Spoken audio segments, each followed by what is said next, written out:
Can Michael Bandy actually crack the Chargers 53-man roster? Do they really need to keep 3 quarterbacks and 4 running backs? What do you do with Mark Webb? The cut deadline is coming in today. We're giving our final 53-man roster predictions. You are Locked On Chargers, your daily podcast on the Los Angeles Chargers, part of the Locked On Podcast Network, your team every day.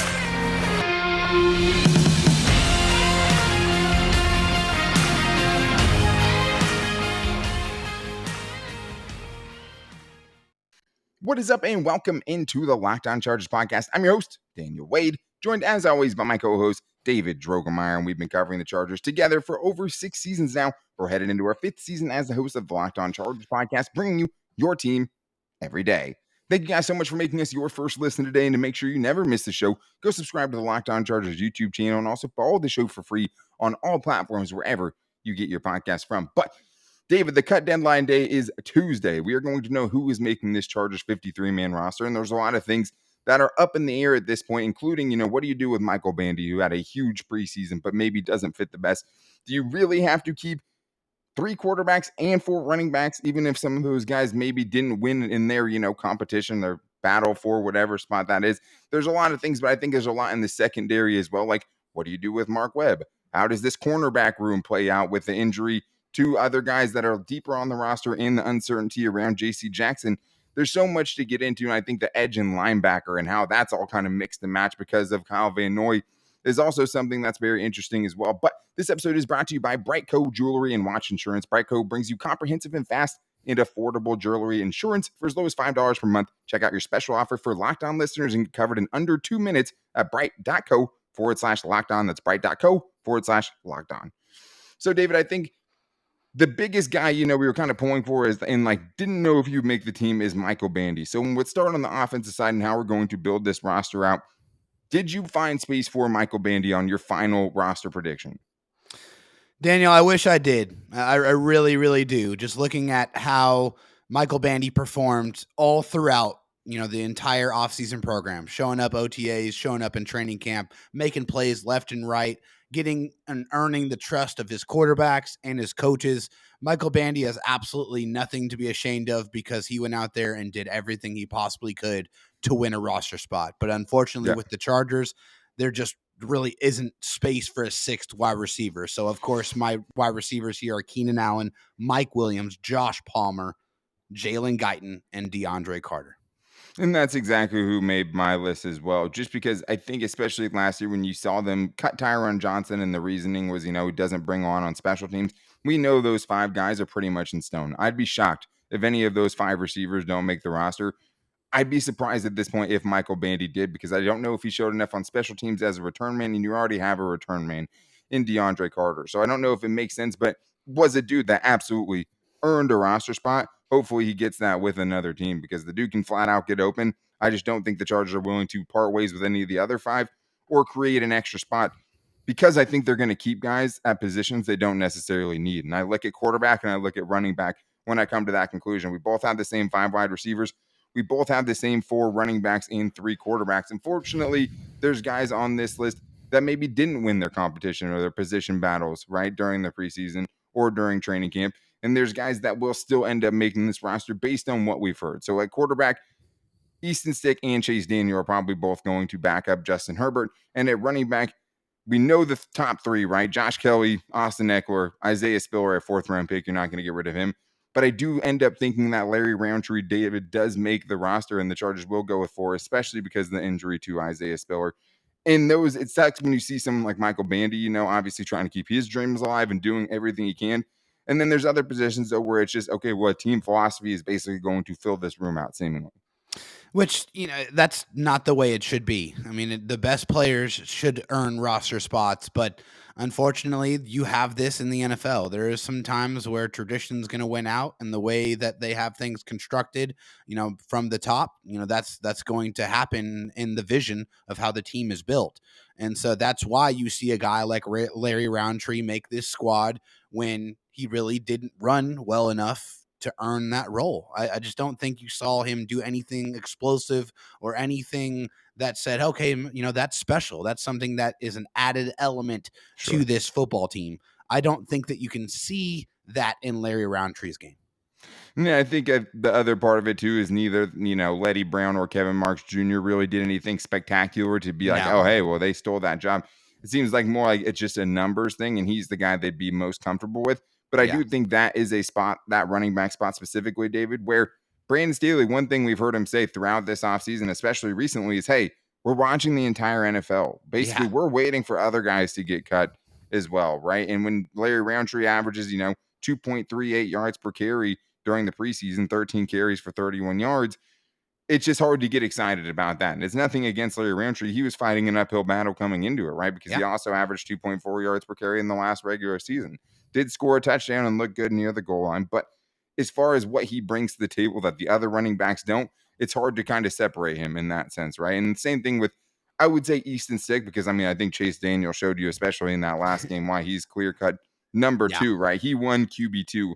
Absolutely. But it doesn't seem like it really matters much because Easton Stick should still make this roster as the third QB. And I think the hardest thing for me, David, is just, I understand if you want to keep that room together for Justin Herbert, and that seems to be one of the main themes about it, right? They love that quarterback room, whatever. I don't know if Easton Stick can develop into a full-time backup quarterback that you feel great about. I think you always kind of need to know what you're going to get with Easton Stick. And with Chase Daniel, I don't think it's super exciting, but I do think it's much more steady, right? I do think that with a competent offensive line, which he wasn't always dealing with in the preseason, he could have been better than he was for both of those guys, right? Yeah. But to me, it's just like, do you really think that Easton Stick is going to get picked up on waivers and you can't get him back on the practice squad? I just don't know how many teams are out there clamoring for someone like Easton Stick, who did struggle in a couple of the games in the preseason, did have some good moments as well, but just roster construction wise, after the COVID protocols and everything, it's just hard to understand. I just don't know why you can just come into this situation and just hand him a roster spot when, you look at the aspirations of this team this year. They're trying to do damage. They're trying to win a lot of football games. They're trying to go to the playoffs. And the ultimate goal here, after all of the moves they made, is to win a championship. And I don't know how you can justify keeping Easton Stick on the roster as a third quarterback when there are potentially other players that are going to have more playing time, more impact on the field than Easton Stick will have on the field this year. His value is something that I don't think you can really quantify with stats because he's the guy that's trying to keep your quarterback comfortable and make sure that he has everything that he needs, but that's not tangible on the field where the football games are won. And I just don't know.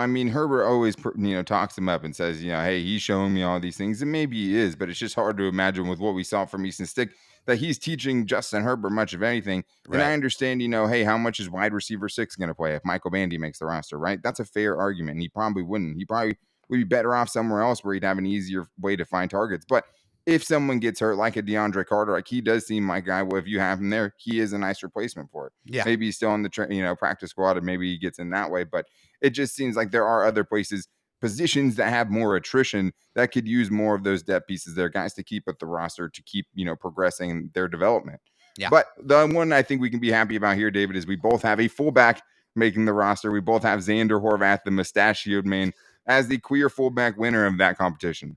The Vikings, Xander Horvath. Yeah, I think, if you just look at how Xander Horvath and Gabe Neighbors were used, towards the latter end of training camp, when you see Gabe Neighbors kind of, hanging out with the tight ends, and you see Xander Horvath handling all of the fullback responsibilities and really getting more of those snaps in the preseason games as well. I think the Chargers, and also the way they speak about Xander Horvath, all of those elements kind of explain the reasoning why Xander Horvath is going to be your fullback on the Chargers this year.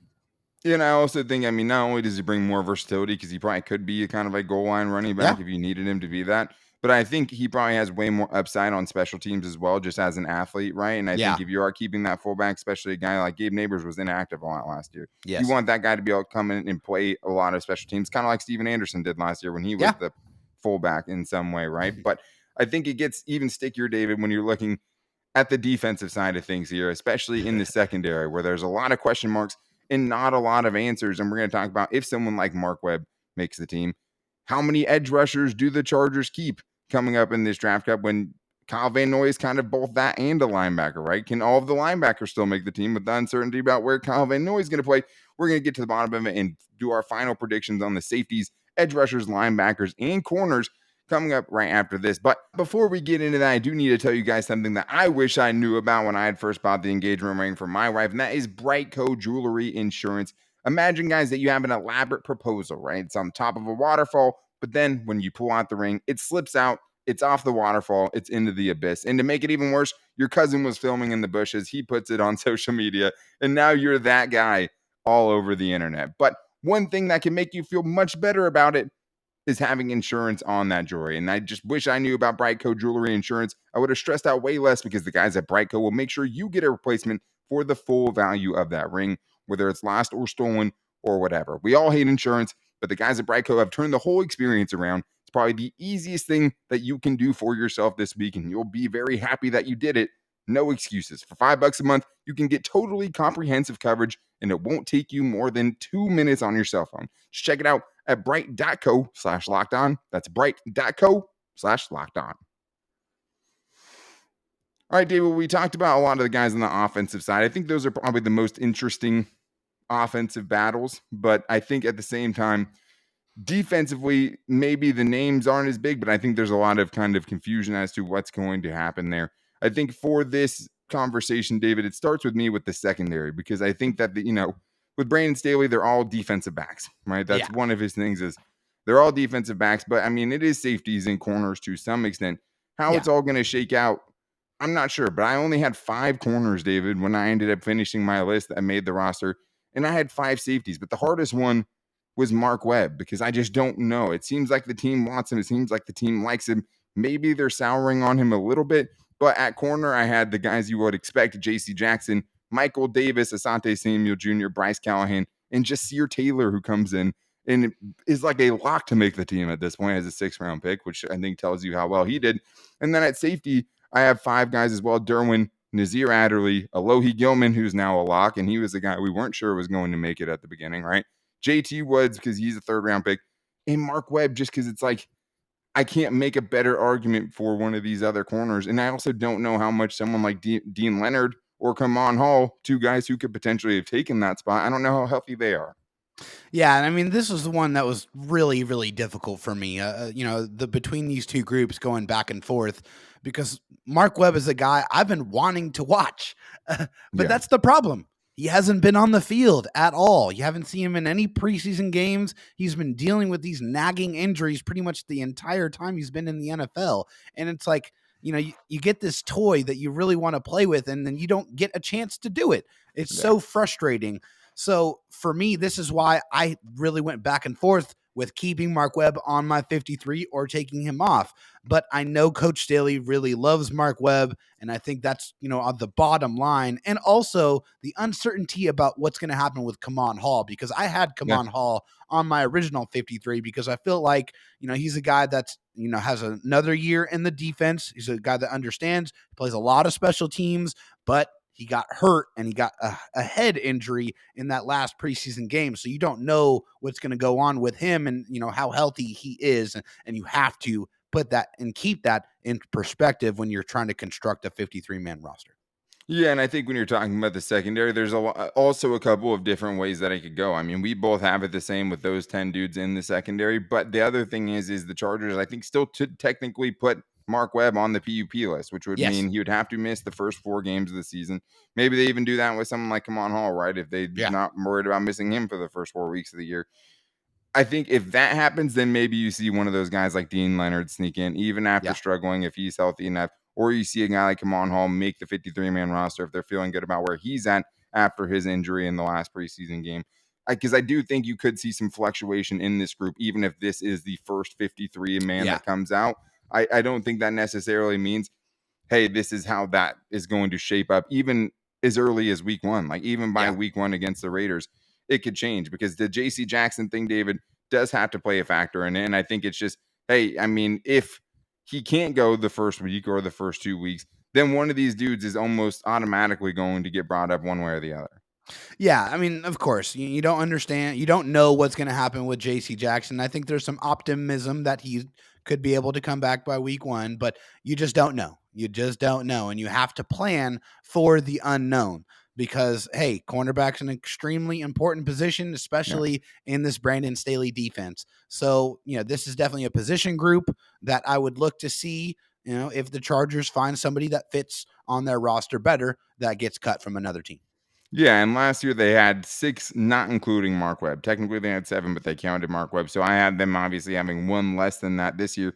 And I think there is also a lot that has to do with just, hey, you were going to use some of those safeties as well, probably up near the line of scrimmage, up near the slot as your extra defensive backs For sure. in nickel and dime situations. So I think that plays a factor. But the linebacker and edge group, David, was another really, really tough one. I think the linebacker could go a couple of different ways. Who did you have as your linebackers that you ended up with on your final 53-man prediction? Yeah, so looking at the outside linebackers or the edge group, I'm including Kyle Van Noy in the outside linebacker group. I know you played a lot of inside linebacker. So you have him as an edge, right? Yes, I have him as an edge. So I have Okay. Joey Bosa, Khalil Mack, obvious, Chris Rumpf, and Kyle Van Noy. And then my inside linebackers, I got Kenneth Murray, I got Drew Tranquil, I got Troy Reeder, and I have Nick Neiman. Those are my linebackers, my edge, and my inside linebackers. Yeah, so I mean, Kyle Van Noy is obviously the wild card here because I think you can either have, you really have 3 edge rushers, right? If you're not counting him in that group. Yeah. And I think you have 1 extra linebacker in that sense, right? It's, if you have 5 linebackers, I have 5 linebackers on mine, not including Kyle Van Noy. I have him as in my edge rushers, but it doesn't really matter. I mean, that's just who's going to make the roster. I do think, though, that having someone like Kenneth Murray back makes them feel better about, having Kyle Van Noy, 1, rush the passer more and do, I think, what they brought him in to do more, but also makes them feel better about not having as many edge rushers because I only have 4 if you include Kyle Van Noy. I have 3 if you're not including Kyle Van Noy. Yeah. Joey Bosa, Chris Rumpf, and Khalil Mack, all locks to make the roster. Guys like Jamal Davis, guys like Emeka Egbule, big-time practice squad candidates, right? Guys who could get picked up on waivers too, potentially. But I do have 5 linebackers, David, not including, and I did have Amon making the team, mostly based on special teams. And I think when you're talking about the guys at the end of the roster, the guys who are going to fill special teams roles on coverage especially, it's usually coming from the same groups. It's safeties, linebackers, cornerbacks, right? And I think the uncertainty about who they're going to keep at cornerback made me keep an extra linebacker because I do think that, first of all, Nick Neiman was their best special teams player tackler last season, right, as a rookie. So I think that's what saves him.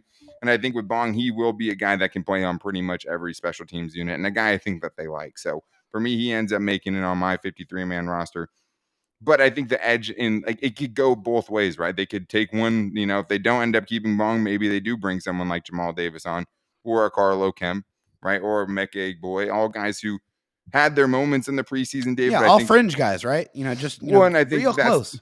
Those are the guys here that get left out of this, right? And there was no real linebacker, especially after Damon Lloyd got waived injured. There was no real linebacker inside, off the ball linebacker that we thought could make it. But, I think guys like Jamal Davis, right, Carlo Kemp, Emeka Egbule, those are the guys that just miss out on this list. Yeah. And even though I thought all of them had moments, I just don't think any of them got me to the point where I had to keep them on the list.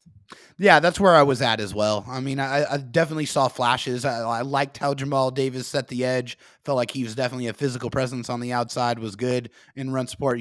Really a high energy guy, a little bit raw with his pass rush moves, but a guy that, played with crazy amounts of effort. And also saw some things that I liked from Carlo Kemp as well. He batted down some passes, got some pressure as well. I think these guys really were close. They were close, but they just, like you said, they didn't make themselves indispensable on this 53-man roster, and that's why they are missing the cut. Yeah, that's at least how I had it. It's just I thought at certain times one of them was kind of going to make a run for it, and we also didn't know what was going to happen with Kenneth Murray, right? So now with them saying, Kenneth Murray's on track, is already back at practice doing 11-on-11s, on track to be back for the first game of the season. I don't think he starts or plays necessarily the whole game. But since he's a factor there, I do think they're going to try to use Kyle Van Noy more as that edge rusher until, maybe Kenneth Murray's play. Because the other thing is, too, is Troy Reeder. Right? I think they feel really good about him. Drew He's Tranquil, been fantastic, honestly. Yeah, so I loved think everything I've seen from him. Yeah, and I think those guys will all be big special teams contributors as well. Oh, for sure. So I think that plays a big factor in it. But there were more decisions that had to get made, David, including Breiden Fehoko. That was one of the ones where it's like, can you find room to fit Breiden Fehoko in, would the Chargers really get rid of Christian Covington after, making a point to bring him back this offseason? Is Tito Abonia safe? How many tight ends will there be? Can one of those tight ends do enough, or is Donald Parham's injury enough to make the Chargers keep 4 tight ends when this final cut day happens? We're going to be getting into that. But I first have to tell you guys about my new favorite daily fantasy app, and that is Prize Picks. I mean, it's something I love, and I've already been participating. I already have many entries in already. I have entries in right now for Mike Williams having more than 6.5 touchdowns. I really like that one. I have Khalil Mack more than 10.25 sacks. Those are some that I already like. But basically, with Prize Picks, you pick 2 to 5 players, and if they score more or less than their Prize Pick projections, you can win up to 10 times your money on any entry. Prize Picks offers projections on any sport that you watch. I mean, it goes NFL, NBA, MLB, NHL, golf, MMA, college football, which is already back, right? I mean, it has all those things, and I've really, really enjoyed it. I'm very excited for the season to start. So download the PrizePicks app or go to prizepicks.com to sign up and play daily fantasy sports. First-time users can get a 100% instant deposit match. Free money to play with, guys, up to $100 with the promo code LOCKEDON. If you deposit $100, PrizePicks will give you $100. If you deposit $50, PrizePicks will give you $50. Don't forget to enter the promo code LOCKEDON for that sign-up bonus on that instant deposit match up to $100. All right, David, well, it's been tough so far. I mean, some guys that I didn't think should make it have made it, guys that I really wanted to make it have not made it, and I think that's what this time of year is, and we're going to finally know. And we'll be back here with our predictions, right, when that ends up happening. But thank you guys again for making us your first listen. If you guys need a second listen, I have the thing for you, because we have the ultimate pro football preview that's starting August 31st, an 8-episode extravaganza to get you ready for the NFL season, and the local team experts of the Locked On Podcast Network and the Odyssey NFL Insiders all combining for one ultimate NFL preview. So make sure you check that out, guys, wherever you get your podcast from. But I think the next most interesting conversation here, David, is definitely the defensive line, because this is a very talented group. The Chargers only kept 5 last year, and this was a much tougher decision when the decisions are coming around this year. To me, Breiden Fehoko did more than enough. I have 6 defensive linemen making it, and I have Breiden Fehoko kind of sneaking his way into the back of that. Yeah, I'm right there with you, Dan. I have 6 as well. Obviously, it's Sebastian Joseph Day, Austin Johnson, Otito Abonia, Morgan Fox, Breiden Fehoko, and Jerry Tillery. Although I will say this is the 53-man roster that I believe the Chargers are going to do. That's our prediction, the one right? that I want the Chargers to do, or I want to see happen. Because personally, I don't feel like I saw enough from Jerry Tillery to make me feel like he deserves to have a roster spot on this 53-man roster. But at least he's not going into it as the starter, I guess. And that's the thing. That's what gives you some solace, is you feel like maybe now, that they have remodeled this defensive line room, that they will put Jerry Tillery in the position for him to use his skill set the most effectively, and that is as an interior pass rusher and not on the field nearly as much in obvious running down situations. That's why you got Austin Johnson. That's why you got Sebastian Joseph Day. That's why you keep Breiden Fehoko on this 53-man roster, because he is the guy that has the presence on the interior. He is better suited for that position. I think hopefully this year they use these guys and put them in the best situations for them to use what skill sets they bring to the table the most. Yeah, absolutely. I mean, that's always what you're hoping. And I mean, Breiden Fehoko still wasn't getting as many snaps as we thought he should have last year, right? And he is a guy that, like, even though I'm picking him here, I don't know if it's a lock, right? He was playing deep into, I mean, he was literally out there on the last play of the 3rd preseason game. Yeah. But so was Christian Covington, right? So it's like you feel like it was always going to be at least one of those 2 guys, which makes me feel confident in Breiden Fehoko. And the other reason I think he might have been out there late is because I didn't think he had the best 2nd preseason game against the Cowboys. So I think they wanted to see him go out there, maybe improve it one more time. Sure. I thought he did enough in training camp to earn at least a strong consideration for the roster, and I don't think he did anything to lose that. I think he strengthened his case in the preseason. So I'd be surprised if Breiden Fehoko doesn't make the team, but at the same time, it still doesn't feel like it's as much of a lock as it should be. And I think that's a frustrating point. Yeah. David, for your offensive line, that's obviously a big question, right? The depth there is always important. Last year, they kept 9 offensive linemen. This year, I think we feel a lot better about their depth. I think I like, a guy like Jamari Sawyer not starting is probably the best backup offensive lineman from the past 2 seasons, right? Already as a rookie. How many did you have making it on your team this year? Yeah, so we both here had 9 offensive linemen, and I think this How do was you know just I a would have? group. No, I'm just kidding. How do I know that? Because I know you, Dan. We've been partners for a long, long Not as time. many tough decisions here, right? No, That's not kind at of all. okay. And it's the real reason here is because there was nobody else that could push the obvious guys that you feel like were going to make it, which Sure. were obviously Rashawn Slater, Matt Filer, Corey Lindsley, Zion Johnson, Trey Pipkins, Storm Norton, Brendan Hymus, Jamari Sawyer, and Will Clapp. That Yeah. is going to be your offensive line group, and I really don't think it was that difficult. Yeah, I think the one who would kind of probably fit in that segment before we were like, hey, did he really kind of win his spot on the roster? Would probably be Brendan Hymus, who I think Yeah. going into his second year, we're still not feeling really confident in, right? The Right. only thing we knew from last year was just that they didn't feel confident enough in him to put him on the field. I don't know if he did anything in training camp or the preseason that made me feel otherwise, but I do think they like keeping extra bodies there. It has been a theme so far under Brandon Staley, obviously only going into his second year. And I do think, I'm sitting here telling you, this is, I think, the most likely roster that's going to happen. I think mine is David thinks his is. Yeah. Still part of me that thinks there's going to be some surprise that nobody sees coming, like a Tyron Johnson getting cut, right? So I think there's always that kind of wild card that could fly in. I think it's those 9 offensive linemen. With Will Clapp, he has guard and center flexibility, but he is the main backup guard. I think that Jamari Sawyer is that swing guard, the next one off the bench, no Sonny Clemente situation. I think Brendan Hymus brings enough versatility that he's worth keeping around to try to, have as a body that can run around and do other things, work on the scout team offense, and do all of those kind of things as well. So I think that's kind of what gets him in. We did have a difference in our tight end group, though, David, as we kind of solidify the roster here. You have 4. I only have 3. I did not put Hunter Camp Moyer on the list. You did. So why'd you do that?